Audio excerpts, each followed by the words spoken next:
The door is closed. Not locked, just closed. And on the other side of that door, Kang Jisoo, the man Seoul's underworld calls the Iron Hand. I am 41 years old, built an empire on silence and precision, has not flinched in the presence of a loaded weapon in 11 years.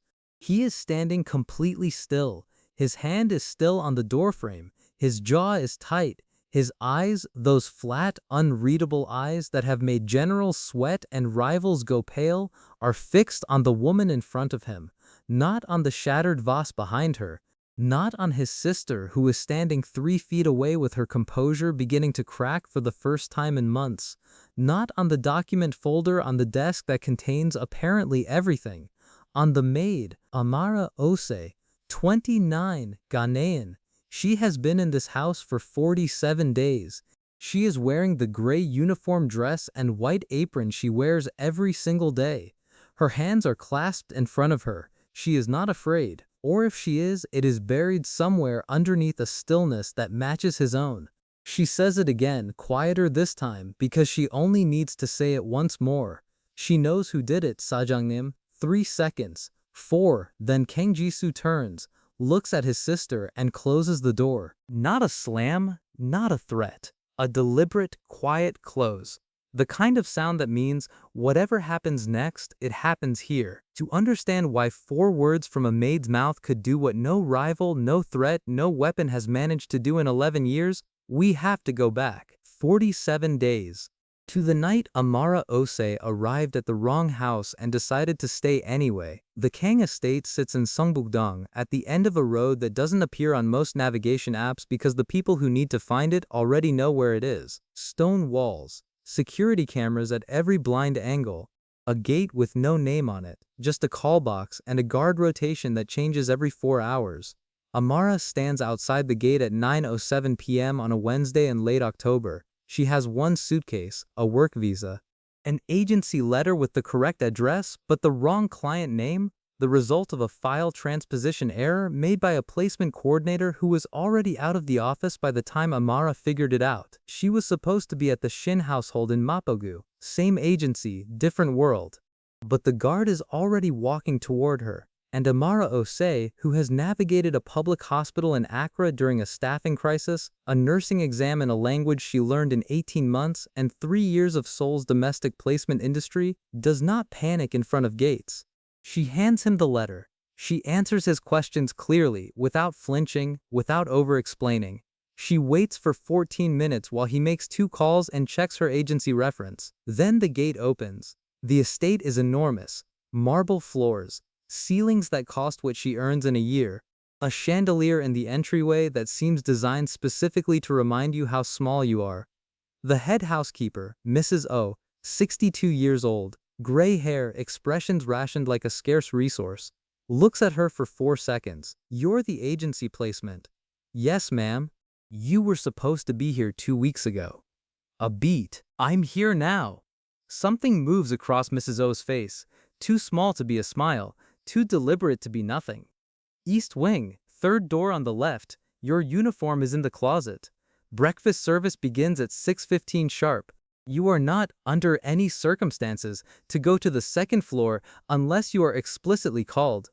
Understood. Do you have questions? Is there an existing laundry schedule or do I build my own?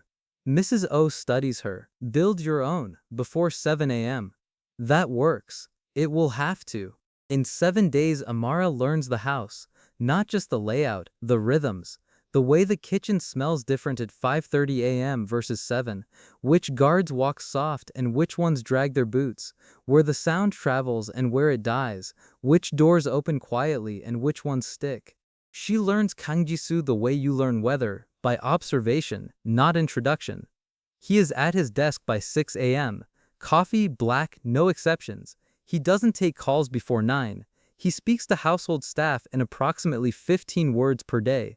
He is not unkind, he is simply operating in a register that doesn't include small talk, warmth, or any performance of approachability.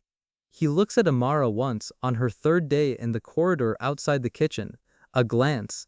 Brief, assessing, the way he probably looks at everything, registering it, filing it, moving on. She goes back to polishing the hallway table. Then there is Soyeon. Soyeon is 34, Jisoo's younger sister, and she lives in the East Wing with her own entrance, her own schedule, and her own particular way of looking at new staff members. A slow, measured look that is not hostile so much as evaluative.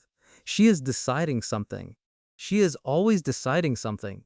You're new, she says, on Amara's second morning. Let us know in the comments where in the world you're watching this video from. If you enjoyed this video, please give it a like and stay with us. And don't forget to subscribe to our channel so you don't miss our next video. Yes, ma'am. Where from? Ghana, Accra. How long in Seoul? 4 years. And before the placement? Patient care, clinic work, there was a closure. Soyeon nods slowly. Her voice is perfectly pleasant. Tragic. She walks away. Amara watches her reflection in the mirror she was polishing. She watches until Soyeon turns the corner. Then she keeps polishing. On Amara's 4th day, she takes a wrong turn. Not careless. The estate's east and west wings mirror each other almost exactly, and she was sent to replace a blown lamp in a guest corridor she hadn't navigated before. She took the last right instead of the second right and found herself in a different corridor, quieter, warmer, smelling of camphor and something floral, chrysanthemum. She will learn later. She heard the voice first, low, deliberate, steady, not confused. Not the fragmented speech of someone unwell. This was recitation, the voice of someone reading from deep memory, each syllable placed with intention. She stopped. The door was partially open. Through the gap, a woman in a wheelchair, white hair, small frame, left side not moving, right hand resting on the armrest, fingers occasionally tapping like she was keeping time. She was reciting what sounded like poetry, old poetry, the kind with a formal structure, the kind you have to have known for decades to carry in your body like that. Amara stood in the corridor and listened. 30 seconds, maybe more. Then the woman said, without turning, "You can come in or you can stand there. Either is acceptable." Amara came in. Her name was Kang Boksun. She had been born in Busan in 1941, moved to Seoul after her marriage, taught classical literature for 22 years, raised 2 children, buried a husband, survived a stroke 14 months ago that left her left side paralyzed and, according to the household record, in cognitive decline. She told Amara to call her Halmoni. Her eyes were the clearest thing in the room. "You're from the agency," she said, "not a question, but you came here by mistake." "How do you know that?" "Because you look surprised to be here. Staff who were sent here intentionally have a different face." A settled face, a pause. "Yours is still deciding." Amara sat down in the chair by the window without being asked. "What am I deciding? Whether to stay?" A silence. "Can I make you tea?" Amara said. "There's dried chrysanthemum in that cabinet. Not bags. Real." Amara made the tea. She sat and Boksun talked about the house when it was full of noise and children, about Jisoo's father, who had loved fishing and terrible jokes, about what Seoul looked like before the towers went up, when the hills behind the city were still visible on a clear day. Amara listened the way she used to listen at the clinic, completely, without glancing at the clock, without already composing her response. She listened the way you listen when you understand that being heard is sometimes the most medical thing you can offer someone. When she stood to go, an hour had passed without either of them noticing. Boksun looked at her with those sharp, clear eyes. "Come back tomorrow," she said. "I'll tell you about the time Jisoo's father tried to make kimchi and nearly burned down the kitchen." Amara almost smiled. "I'll be here." She has always noticed things. It is not something she can help. 3 years in a clinic taught her to read bodies, faces, rooms, a patient who says fine but holds their abdomen when they laugh, a family member whose concern is slightly too performed, a chart that doesn't match what she's seeing in front of her. She starts noticing things about Boksun's medication by the end of week 2. Soyeon delivers it every morning at 8 a.m. Always Soyeon, not the household nurse, not Mrs. O. She arrives with a small tray, a glass of water, and the expression of a woman who loves her grandmother deeply and is sacrificing part of her mourning to show it. The rest of the household finds this touching. A few of the staff have mentioned it. Such a devoted daughter-in-law. Well, sister-in-law, you know what I mean. Amara notices the tray. Boksun's prescription is posted on the hallway information board outside the West Wing, standard household medical protocol, so any staff member responding to an emergency knows what the patient is on. 2 medications, both for blood pressure and neurological support post-stroke. Standard doses, standard timing. The tray has 4 pills, not 2. She doesn't say anything. She looks once, files it away, and keeps moving. Amara arrives at the West Wing with chrysanthemum tea at her usual morning time. Boksun is quiet, not the reading quietly or thinking quietly she sometimes is.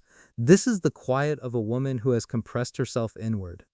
Amara sits, she pours the tea, she waits. Eventually she says, simply, "Did you sleep?" A long pause. "Not well." Another pause.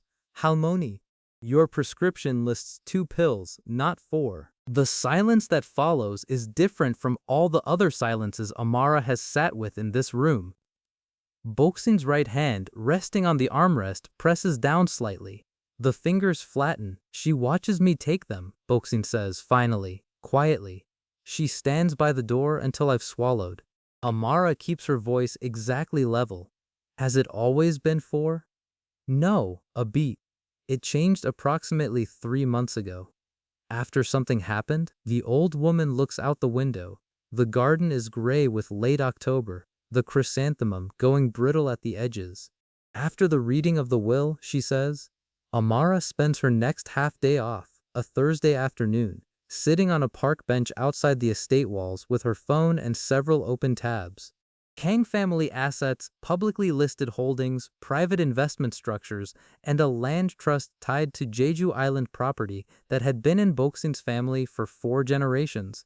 It was registered under Boksun's name specifically, a condition her own father had placed when he transferred it during the marriage. The trust could not be transferred, sold, or dissolved without Boksun's direct consent, except in 2 circumstances. Natural death, in which case it's split equally between her surviving grandchildren, meaning Jisoo and Soyeon, or legal incompetency, in which case guardianship and control of the trust pass to the next of kin, Soyeon. Amara sits with this for a long time. Then she opens a different tab and begins reading about pharmaceutical compounds used in long-term cognitive management of stroke patients. She cross-references with a narrower search. Compounds that produce cognitive symptoms when administered incorrectly to elderly patients already on blood pressure medication. She reads for 2 hours. By the time she walks back through the estate gate, she knows what she is looking at. On day 14, Amara asks Boksun a careful question. "The extra pills, when she stands there and watches you take them, have you ever been able to keep any?" A very long silence. Then Boksun says, "I have 9. In the lining of the pillowcase, my right hand still works." Her voice is low even. "I didn't know why I was keeping them. I think I was afraid of what it meant if I was right." "Can I take them?" A pause. "What will you do with them?" "I'm going to find out what they are, and then I'm going to decide what to do next. But I need your permission." Boksun looks at her for a long moment. Her eyes are very clear. "Take them," she says. Amara has one contact who can help her, Dr. Kwon Mi-jung, Korean American. They overlapped for 8 months at the clinic before it closed. Not friends, but colleagues. The kind of colleague who answered messages from numbers she barely recognized because she believed in the principle of it. On her next half-day, Amara photographs the pills against a white sheet of paper and sends them to Dr. Kwon with a short message. "Former colleague, I have a patient situation, need compound identification, discretion essential. Can you compare against sedative-adjacent drug classes used in elderly care?" The response comes the next morning. "Send me the clearest photo you have. I'll need about 48 hours. 49 hours later, "This is a low-dose benzodiazepine-adjacent compound, not illegal, prescribed sometimes for anxiety in elderly patients, but administered long-term alongside the blood pressure medications you listed, and at this dose, it would produce the following symptoms in a patient over 75.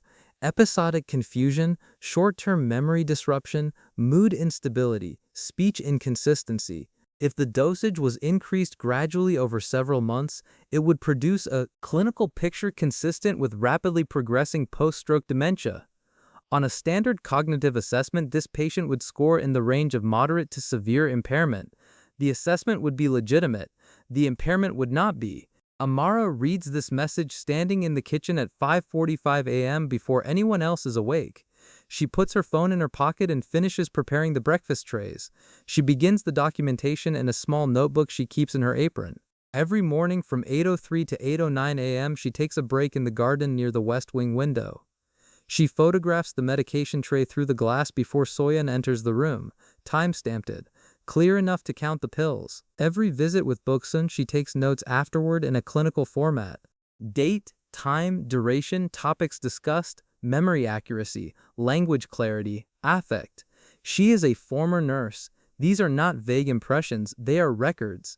Boksun's dates: Tuesday, November 4th, recited 17 lines of Yoon Dong-ju from memory without error. November 7th, correctly identified the year and circumstance of 3 family photographs. November 12th, argued with Amara for 25 minutes about whether Achebe's prose was weakened by translation, citing specific passages from both versions. This is not a woman in cognitive decline. This is a woman being medicated to appear that way. By day 32, Amara has 14 photographs, 9 retained pills, Dr. Kwan's written assessment, and 22 pages of clinical observation notes. She has enough, but she waits. Because there is a difference between enough and airtight, and she is still deciding who she can trust with it. She doesn't plan for day 32. It finds her. She is in the linen closet adjacent to the East Wing sitting room at 9:07 p.m. She should have finished at 8:30, but one of the other staff called out sick and she covered the late rounds. She is folding tablecloths in the dark, the light in the closet flickers and she hasn't reported it yet, when she hears voices through the sitting room wall. The door is not fully closed. She knows immediately it is Soyeon. She has learned Soyeon's voice the way you learn to identify a sound that means weather is changing. Low and even and completely certain of itself. The filing is prepared. Dr. Shin has agreed to sign the assessment. He reviewed the documentation I provided and found it consistent with moderate to severe cognitive impairment. All I need is 4 more weeks of observed behavior to satisfy the legal standard. A pause. Listening to the other end. I know, but we cannot rush the final stage. One procedural error and the whole thing is contestable. I have been building this case for 8 months. I am not losing it to impatience. Another pause. The Jeju Trust is worth more than the rest of the estate combined. When guardianship transfers, we handle the secondary consolidation in the first 90 days. Jisoo won't contest. He trusts me completely. He has never once questioned anything I've done with her care. A longer pause, then Soyeon's voice, quieter. The new maid? The one from the agency? A brief silence. She's nobody. She came here on a clerical error. She goes back to the agency in a few weeks. She has no idea what she's looking at. Amara stands in the linen closet with a tablecloth in her hands. She waits until she hears Soyeon's heels on the stairs, going up, not down. Then she takes out her phone and records, quietly, everything she just heard, word for word, while it is still perfect in her memory. That night, lying on the narrow bed in her East Wing room, Amara stares at the ceiling. She has everything she needs. But she has spent 32 days watching this household carefully enough to understand what she is up against. Kang Jisoo is not a simple man. He loves his grandmother. She has seen evidence of that. The citrus candy from Insadong every Sunday, without fail, because Boksun mentioned it once in passing 2 years ago, and he has never stopped bringing it. The hour he spends in the West Wing every Sunday evening, sitting with her, not speaking much, just being there. He loves her. But Soyeon has had 8 months to build a story, and the story Soyeon has built is the story of a devoted sister carefully managing the decline of an elderly grandmother. It is the story the whole household believes. It is the story the household doctor, the one Soyeon replaced 8 months ago, has been documenting. If Amara walks into Jisoo's study with her notebook and her photographs, he could dismiss it. He could decide a foreign maid with 6 weeks in his house is not a more credible source than his sister with 8 months of medical paperwork. He could decide that quietly, and she would be back at the agency by morning. She doesn't sleep much, but when she does, she has made her decision. She will wait for the moment when she has no choice but to move. And when that moment comes, she will give him everything at once. Not a fragment, not a hint, but the whole architecture of what has been happening in his own house. It starts with a sound. Amara is in the garden at 8:03 a.m., phone in hand, positioned for the morning photograph through the west wing window. She hears voices before she sees anything. Not shouting, the Kang household doesn't shout, but there is pressure in the sound. The particular pressure of someone pushing harder than usual against something that is resisting. She moves toward the window, through the glass. Soyeon standing over the wheelchair, the medication tray in her right hand, Boksun's wrist held in her left, not roughly, but held. The gesture of someone who is done being patient. Boksun's mouth is closed. Her right hand grips the armrest. Her head is making small, slow movements. She is saying no, clearly, deliberately, without confusion. No. Soyeon leans down. Her face comes very close to Boksun's. Her mouth is moving, voice too low for Amara to hear from outside, but she doesn't need to hear the words. She has spent enough time in hospital corridors to know what a person looks like when they are being quietly threatened by someone who has more power than they do. Amara puts her phone in her pocket. Let us know in the comments where in the world you are watching this video from. If you enjoyed this video, please give it a like and stay with us. And don't forget to subscribe to our channel so you don't miss our next video. She walks to the west wing door. She knocks twice. She opens it before anyone answers. "Excuse me." Soyeon turns. The pleasantness assembles on her face so quickly it is almost impressive. "Amara, this is the private wing? Mrs. O sent me to check on Halmoni's morning routine. She wasn't well yesterday." The lie is clean and immediate. "I'm sorry to interrupt." Soyeon looks at her for 2 full seconds. "She's fine," Soyeon says. "As you can see, of course." Amara crosses to Boksun. She takes Boksun's wrist, finds the pulse, professional, automatic, the motion of someone who has done this 10,000 times. The pulse is fast. Her hands are cold, but her eyes, when they meet Amara's, are absolutely clear. "I'll get you some warm tea," Amara says to Boksun. "The morning batch goes cold fast. Mrs. O asked me to check in and help with the morning routine." She looks up at Soyeon, expression neutral, tone even. "I can take it from here." Soyeon sets the medication tray on the side table. She picks up her phone from the armrest of the nearby chair. She looks at Amara one more time. "I'll come back later," she says. "Of course." The door closes behind her. Amara counts 11 seconds, listens for the footsteps to fully recede. Then she turns to Boksun. "Are you all right?" Boksun's right hand finds Amara's wrist. The grip is not gentle, it is the grip of a woman who has been frightened and is reaching for something solid. "She told me today," Boksun says. Her voice is low, controlled, but underneath it there is something shaking. "She said the doctor is signing the assessment this afternoon. She said that by the end of the week everything will be settled. She said I should stop fighting it because it's going to happen whether I agree or not." Amara is very still. "She told me that once the guardianship transfers, she'll move me somewhere comfortable. She called it appropriate care. She said Jisoo will understand, that she'll explain it to him." A pause. "She said no one will listen to me once the paperwork is complete. That a legally incompetent woman's testimony has no weight." She looks up at Amara. "Is that true?" Amara does not lie to her. It would make things harder, not impossible, but harder. Boksun nods slowly. Her hand releases Amara's wrist. "Then it has to be today," she says. "Yes," Amara says. It does. The second-floor corridor is exactly as it appears from below. Long, quiet, expensive. 3 doors on the right. Jisoo's study at the far end. Amara walks it without pausing. She can hear his voice through the door.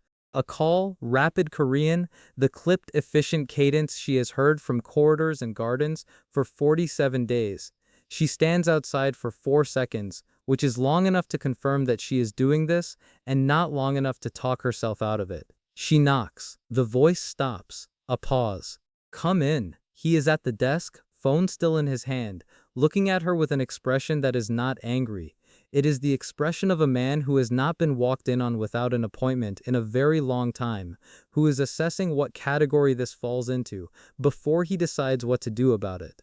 I apologize for interrupting, Amara says. I need 5 minutes. It's about Halmoni. A pause. And about Soyeon. Something shifts in his face, small, almost imperceptible, at the sound of those two names together. He looks at her for a moment. Then he says into the phone, "I'll call you back." He sets the phone on the desk. "Sit down," he says. "I'll stand, thank you." She reaches into her apron pocket. "I need to show you some things." She gives him exactly what she has. Clean, sequential, no embellishment.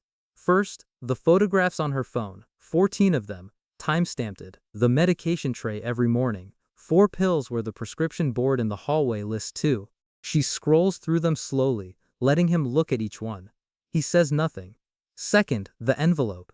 She sets it on his desk. The 9 pills Boksun saved in her pillowcase over 6 weeks, still in the folded tissue. "These are the pills your grandmother didn't take. She kept them. I don't know why. I think she was hoping someone would eventually ask about them." He looks at the envelope without touching it. Third, she opens the Photos app on her phone and shows him Dr. Kwan's written assessment. She reads the key section aloud, slowly.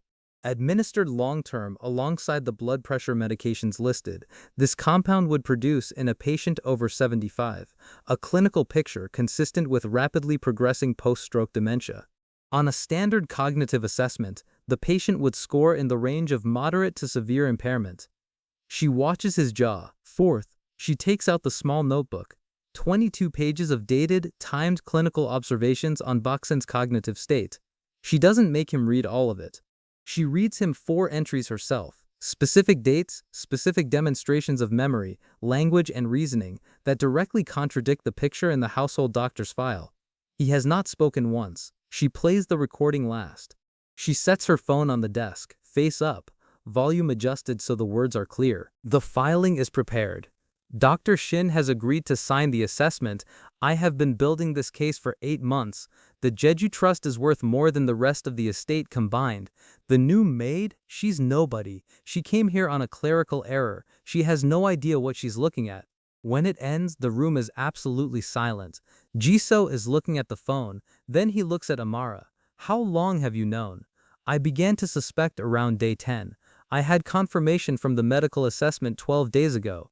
Why didn't you come to me immediately?" "Because 12 days ago I had a photograph and a medical opinion. Today I have 47 days of documentation, retained physical evidence, and a recording of her voice describing the plan in specific terms."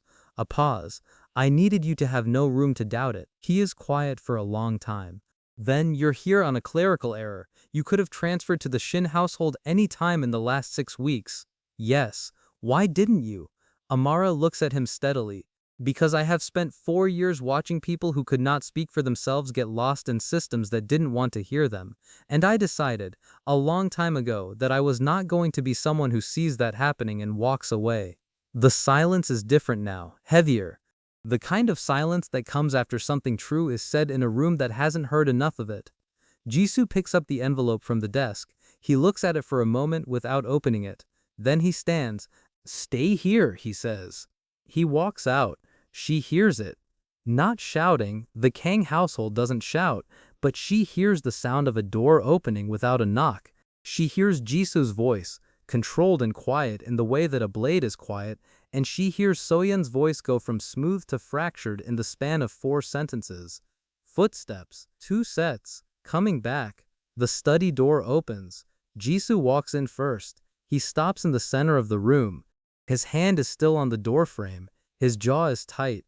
His eyes are on Amara, not with suspicion, not with anger, with something she can't fully name, an expression she has never seen on his face in 47 days. Soyeon is 3 steps behind him. Her composure is assembled. It is a very good assembly, the kind that took years to build. But there are cracks. The hands that are too still. The eyes that are moving too fast. "She's been lying to you," Soyeon says. Her voice is steady, almost. "She's a maid who has been here 6 weeks. She has no idea what she's looking at." "She has the pills," Jisoo says. The air in the room changes.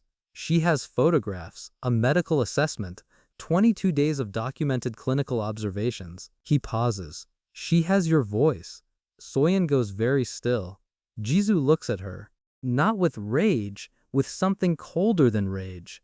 The look of a man who has had the floor pulled out from under him and is standing in the air, figuring out where the ground went. Tell me about the filing, he says quietly. Tell me what Dr. Shin signed this afternoon. Tell me exactly what the document says. Soyeon doesn't speak. Amara says, very quietly, she knows who did it, Sajangnim. Jisoo turns to look at her. 3 seconds? 4? 5? Then he turns back to his sister. He looks at her for a long time. He closes the door. Soyeon does not confess, not in the way of someone who feels remorse. What she does, what people do when caught inside the full architecture of irrefutable evidence, is reframe. She had been protecting the family's financial stability. Their father's arrangements had been complicated, unfair in ways that no one acknowledged. The Jeju Trust was disproportionate, an artifact of old family politics that made no sense in the current structure. She had simply been trying to ensure. Jisoo stops her. Not with his voice, he stops her with silence. The specific silence of a man who has heard enough to know the shape of what he's looking at and doesn't need more words to fill it in. When she finishes, he says 4 words. Get out of my sight. Not the house, not soul, just his sight. He says it the way someone removes something they cannot look at anymore, cleanly, without drama, and turns away. The legal matter takes 11 days to resolve. The filing is intercepted before it leaves the law office. Jisoo's attorneys reach Dr. Shin that evening. The incompetency documentation is withdrawn. The doctor's license is referred for review. There are other consequences, quieter ones, internal, the kind that move through an organization like the Kang Empire without being spoken aloud in rooms where anyone outside can hear. Soyeon moves to an apartment in Itaewon 2 weeks later. She doesn't contest, she doesn't call. The estate gets quieter without her, and somehow, at the same time, warmer. Amara brings chrysanthemum tea to the West Wing at her usual time. Boksun is at the window. The morning light, November now, thinner and colder than October, falls across her face. She looks like someone who slept without bracing for what the morning would bring and found that it was just a morning. He came to see me last night, she says, when Amara sits down. I know. He sat for almost 3 hours. He didn't say much. She pauses. He was there. And the citrus candy, a small sound from Boksun, the room for a laugh. He brought 2 bags. He must have stopped on the way. She turns to look at Amara. I told him, what it was like. The past 8 months, he needed to hear it from me, not from documents. Amara pours the tea. How did he take it? Boksun is quiet for a moment. Like a man who found out something happened in his own house that he should have seen and didn't. He's angry at himself. He didn't see it because she didn't want him to see it. That's not the same as not looking. I know. Boksun takes her cup. I told him that too. A pause. He mentioned you, Boksun says. Amara keeps her expression neutral. I'm sure there were practical matters to discuss. He said, she came here by accident and she stayed anyway. Boksun looks at her. He said it the way people say things they've been thinking about for longer than they're willing to admit. Amara looks at her tea. Halmoni. I'm 83 years old and my left side doesn't work. I am allowed to notice things and say them out loud. 3 days after the door closing, Jisoo finds her in the garden. She is raking the last of the chrysanthemum stalks before the first frost. It is early afternoon, quiet, the kind of cold that is not yet serious but is practicing. He stands a few feet away. He is wearing a coat and he has his hands in his pockets, and for once he doesn't look like a man who has organized his expression before entering a room. He looks, briefly, like a person. Mrs. O has recommended a permanent position, he says. The terms would be significantly different from the agency placement. Salary adjustment, direct employment, stability of tenure, a pause. The offer is mine. Amara keeps raking. 3 conditions, she says, a pause. Name them. 1. I get every Sunday off, completely. Not on call, not available by the hallway phone. Off. Done. 2. I continue visiting Halmoni every morning outside of formal duty hours, not as scheduled service, As a person visiting another person, something moves across his face. Done. 3. The agency receives formal documentation that the placement error was their administrative mistake. I don't want it attached to my file as an irregularity. He looks at her for a moment. I'll have it handled today. She nods once. Then yes. She turns back to the raking. The chrysanthemum needs to be cut back to the root before the frost. If no one does it, it won't come back strong in spring. A long pause. I wasn't aware of that, he says. Now you are. He stands there for a moment more. She can feel it, the particular quality of a person standing still because they are deciding something rather than because they have nowhere to go. Then his footsteps go back toward the house. She keeps raking. It does not happen the way things happen in stories. Not fast, not clean. Kang Jisoo is a man who has spent 20 years operating in a world where proximity is dangerous and trust is an asset that gets spent and rarely renewed. He does not move quickly toward things. He takes a step, checks whether the ground holds, takes another step. Amara is not in a hurry. She has learned patience from a clinic that was always understaffed, from patients who needed time to trust her, from 47 days of daily observation from a garden path. She is not going to chase something that moves at its own speed. What happens instead? Week 3 of her permanent position. She comes to the kitchen at 6:25 a.m. and finds a coffee already on the counter, covered with a small plate to keep it warm. The temperature is exactly right. She takes it strong, medium heat, not scalding. Someone paid attention. There is no note. She doesn't need one. She takes the coffee and goes about her morning. Week 5.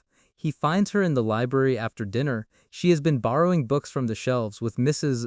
O's permission, currently working through a collection of Korean poetry she's been meaning to understand better so she can argue about it properly with Boksun. He sits in the armchair across from her and they spend an hour discussing, of all things, whether Yoon Dong-ju's best work was the early or late period, and at some point she looks up and realizes they have been talking for an hour and he is leaning slightly forward, the way people lean when they are genuinely interested and have forgotten to maintain a formal posture. Week 6. Boksun's Sunday evening visit. Amara is there when he arrives, as she sometimes is now. He sits across from his grandmother, and Boksun makes him describe in detail the story of his father's catastrophic kimchi attempt, and he tells it, all of it, the failed gochugaru calculation, the kitchen ceiling, his father's completely unearned pride in the finished product, and at the end he is almost smiling, and Amara is laughing, and Boksun is watching both of them with the expression of a woman who has been waiting a long time for this particular room to feel like this. It is a Tuesday, 7 weeks after the door closing. Amara is in the garden in the early evening, putting the last of the winter coverings over the chrysanthemum roots. She has kept her promise, cut them back, covered them properly, told Boksun they would come back strong in April. She hears footsteps on the garden path. She doesn't look up immediately. She knows the sound of his walk. He stands a few feet away. She can hear him not speaking, which with him sometimes means more than speaking. Let us know in the comments where in the world you are watching this video from. If you enjoyed this video, please give it a like and stay with us. And don't forget to subscribe to our channel so you don't miss our next video. Then I owe you something. She sits back on her heels, looks up. You don't, she says. I did what I did because it was right, not as a transaction. I know. He is quiet for a moment, but I've been thinking about what you said in the study. That you spent years watching people who couldn't speak for themselves get lost in systems that didn't care whether they lived or died. She waits. My grandmother was one of those people, in my own house, and I didn't see it. A pause. That is going to take a long time to sit with. You couldn't have seen it, Amara says. She designed it so you wouldn't. 8 months of careful construction. You're not supposed to suspect the person who has always been there. You suspected her in 2 weeks. I was looking for different things than you were. He looks at her. What were you looking for? Amara is quiet for a moment. The gap between what someone shows you and what they're trying to make you not see, I learned how to look for that a long time ago. A pause. Your grandmother just needed someone who was looking. A long silence. Then Jisoo says, very quietly, she told me you argued with her about Ashebi. Amara blinks. She told you that? She said you told her that Okonkwo was a fool but a brave one, and that you'd spent your whole life surrounded by people like that. He pauses. She said she hadn't argued about literature with someone who meant it in 3 years. Amara looks down at the covered chrysanthemum. She can feel him looking at her. She deserves someone who meant it, she says finally. She's still that person. The stroke didn't change that. She just needed someone to treat her like she was still there. You did that. It's not complicated, you just have to actually listen. He is quiet for a long time. I'm learning, he says, and from the way he says it, careful, precise, the way he says things that matter, she understands that he doesn't mean Boksun. 4 months later, the chrysanthemum comes back, just like she said it would, not all at once, first a few green shoots in mid-March, then more through April, until by the end of the month the west wing window view has the gold-white blossoms Boksun loves. Boksun notices them before anyone tells her. She mentions it at their morning tea. She mentions it with the expression of a woman who has learned not to assume good things will continue and has been pleasantly proven wrong. Amara is still here. She has her Sundays. She has her mornings with Boksun. She has a proper contract and a direct salary and her name correctly cleared in the agency records. She also has Tuesday evenings in the library and the occasional walk in the Insadong market on a weekend morning, not announced as anything, not labeled, just two people moving through a city at the same unhurried pace, stopping at the citrus candy shop because Boksun requested a specific new flavor and they are both, separately and for different reasons, glad to have a reason to go. The afternoon they go, a Saturday in late April, city full of spring and people, they are looking at the candy display when Jisoo says, without looking at her, she said you're the first person who has argued with her and also made her feel like she was worth arguing with. Not the same thing. Amara looks at the display. She said that? Exact words. She said, that girl knows the difference between fighting with someone and fighting for them. A pause. I think she was talking about more than the literature. Amara is quiet. Then she picks up the new flavor, yuzu and chrysanthemum, which Boksun specifically requested, and turns to hand it to him. He takes it. Their fingers don't quite touch. She looks at him. We should get 2 bags, she says. She'll want to share. He almost smiles. 2 bags, he says. And outside, Seoul is loud and bright and full of everything, and inside the small candy shop in Insadong, the distance between them is the smallest it has ever been and getting smaller still, not by drama or declaration but by the quiet, patient accumulation of days in which 2 people chose to keep showing up. She came to this house because someone at an agency transposed 2 names on a filing. She stayed because she looked through a window and saw an old woman being disappeared 1 pill at a time. She spent 47 days doing what no one asked her to do, documenting what no one else was looking at, protecting someone who the household had already decided to stop seeing clearly. She did it the way she did everything, methodically, patiently, without announcement, without waiting for permission.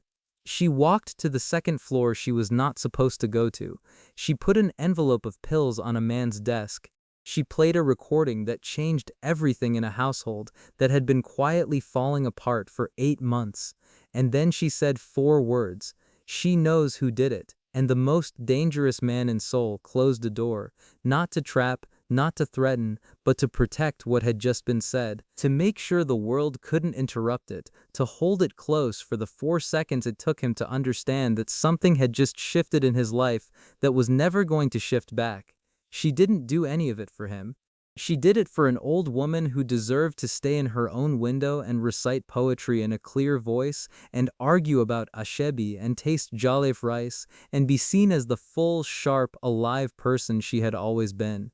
But the thing about doing the right thing completely and without calculation is that sometimes it opens doors you weren't even trying to open.